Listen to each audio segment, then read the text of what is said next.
Tutta masa habibi ko. Ana rakata wati rakata. Siar ganjira. Umma kenya kitabi. Jaba nama kuma sa dijira. Nabi kuma sa kan kiri umma wala kita jala tagalla. Video kan tergoda. Bishir wala. Nama to ko tishin na kana. Umma kenya sagale kenya to amejira. Assalamu alaikum. Wa alaikum salam wa rahmatullahi wa barakatuh. Akam jokta umma kenya. Nagai ma kayyuma. Naga alhamdulillah. Me maltate maltu furtura ma sinabe. Adi kana dura media raba de kana tebeta. Akampani. Takka video ora bante. Akawara ba. Takka mala ba kirate mala ka bala teo kamo mala ba kirate account bala tebeta. Sanne ngada si bale sana. Akka balen be ako. Amma ma tu account si bala chise mal tu furtura ma sinabe. Taate sana kel ka ba kati. Nama kuma sadi sila ala jira imat. Amma kutuba hiyya ka Somali andi sanitti nama ajjeesa sanin na dhaabi. Me taate sura kamiti te. Osoo makiina dikuuti makiina guuti kumucaan maallaqa naa kanni jennaan wallabni dhufee akkasi wallolanii mucaan akkuma dhayetti harkatti du'ee jaani. Lama kana beta.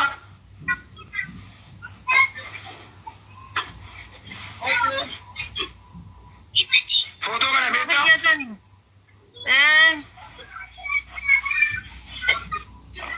Amma gargara bika sibase lakini wana naman golen kabu.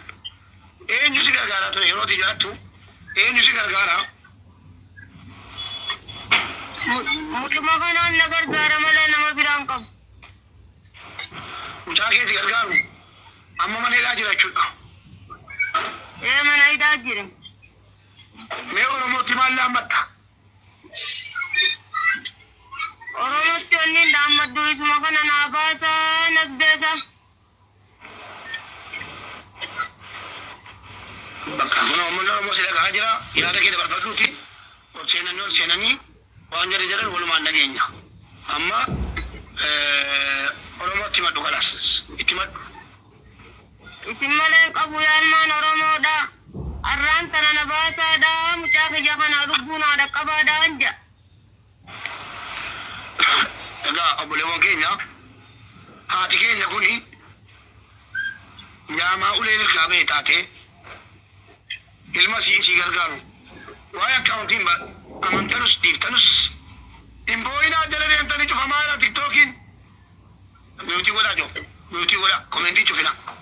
Miutii godhaa warra boo'u dabarsaa jala. Diina kun warra boo'u miutii godhaa miut dhaggeeffadha. Haati keenya kuni cufsiisuu fi tiktookiin cufsiisuu ilaala. Miutii godhaa warri moodii taraa. Miut blookiin godhina akkasii namuun booni. Miut haati keenya kuni haadha keeti haadha kooti. Haadha kootu dhufteetiin galataarti. Mucaan kun warwaan shabaaba warwaan inni ta'u hin beeknu waa lama hojjenna. Dhagaa tokkoon simbira lama. Tokko mata Sumaalee Oromoo fixaa jiran kana tasgabbeessuudhaaf haadha keenya gammachiisuudhaaf carraan nu qabnu gumaa kana kafallee mucaa kana baasuudha. Mee yaa Oromoo. Mee namni aboosha keessa jirtan Awustiraaliyaa, Ameerikaa, Kaanaadaa aboosha keessa jirtan kottaa makii lakkoofsa tokko barreessi. Warri immoo maallaqa guddaa gargaartan yookiin immoo hawaasni isin beeku hawaasni isin erga jiru makii Oromoo lakkoofsa tokko barreessi. Abaaboo darbadhu makii abaaboo darbadhu makii warri biyya Awurooppaa, Awustiraaliyaa, Ameerikaa jirtan lakkoofsa tokko barreessaa. Warri waa gochuu dandeessan jechuudha. Warri garee qabdan ustaazonni guguddaan meeme isin eeggaa.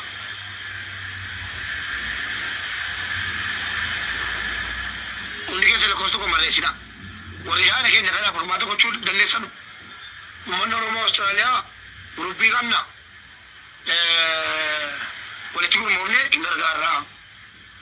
warri Kaanadaa, warri Ameerikaa, warri Awurooppaa guruppii guddaa akkasii qabna. Erga dhimmi haala keenyaa kun dhugaa ta'e Oromoota achi keessaa dhumaa jiran baraaruudhaaf hin gargaarra. Hojjetan utuu haadha kee taate hubadhu. Utuu haadha kee taates akkasuma fuuldura namaa teessi. Mee ijoolleen warri na hojii hojjetaa turtanii kaashaappii Ibraa barreessaa warra Ameerikaa jiran walitti galchanu warri immoo akkaawuntii Itoophiyaa isin hirka jiru akkaawuntii Itoophiyaa barreessaa fi fudhatanii irratti galchanu. Sheer godhaan deeminaa bira. Deeminaa rabbii isin kallaqe sodaadhaa. Miidiyaattu anatu baase rabbiin haa badiisu malee. Miidiyaattu anatu gadi baase. Ilaa kun warri Ameerikaa hirtanu kaashaappii isinii barraa'uu eegaleera. Galchinee rabbiin mana jedhamee gammachiisa. Warri immoo seekkanii haadha keenya kanaan jabaadhu nu Ameerikaa jirra guruppii qabna afoosha qabna. Si gargaarra akka guruppii keenyatti. Warri jettanu roogii wallaggaa kunoo kaashaappii isinii barreessaatti. Namni gadi bu'ee qaala. Namni gadi bu'ee qaala jedha. Subhaanallah. Baala godhaate hon jedhamu. Ya Rabbi wallahi duule qabaara. Aloo. وعليكم السلام ورحمة الله وبركاته. يلا الحمد الحمد لله.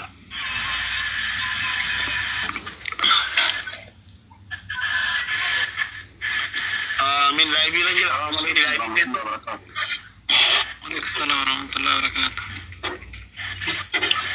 أمتين قاجل مورك ليس عبدين قدري يتنيو سونتان ونما حاليا بربالنا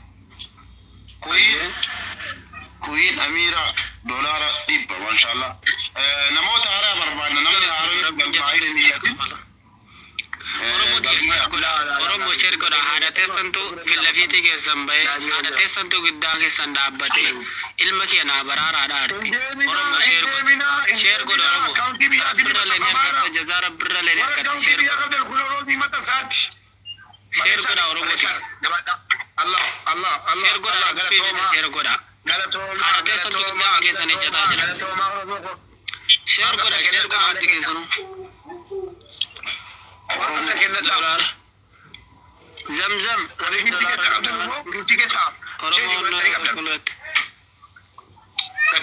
شير قول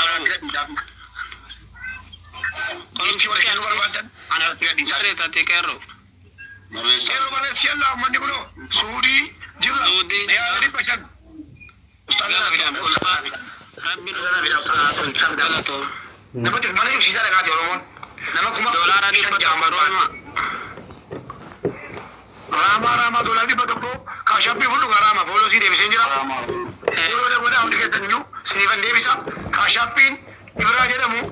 Entah itu Rozi wala kan ni betul kan cukup. Galat tuh mulfan. Yalla, boleh kita tinggal dulu ada hotel kafi. Allahu Akbar, Allahu Akbar, Allahu Akbar. Amu magal cah warna ni jertanya tuh kaşapin masih ada kamera. Boleh nak kosa cukup tapi nak cuti dah wala. Bagi kita dah wala. Kuma kudashan iya shanse kuma kudashan ya danno konkolaataa diimtuu haadha keenyaa kenneera wallahi summa wallahi isa qaba nyaacheen keessaa baasee ergeessin dhageessa fuuldura keessanitti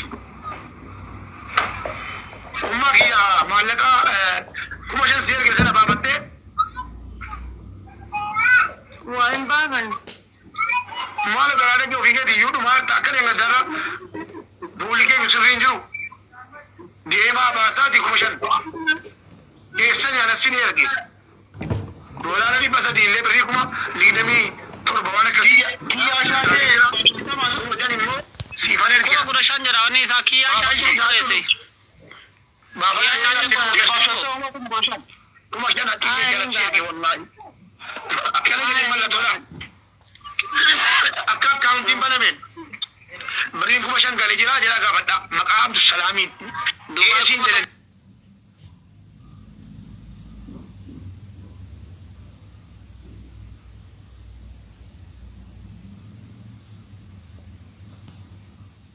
Duuba Siin kuma jedhan. tokko dhibba tokkotti. Kun kan kee jakkii kee sila si erge.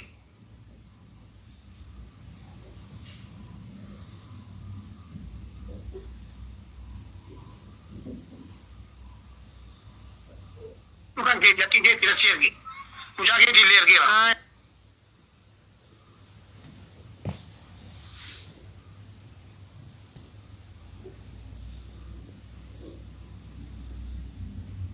Mucaa keetii illee ergeera.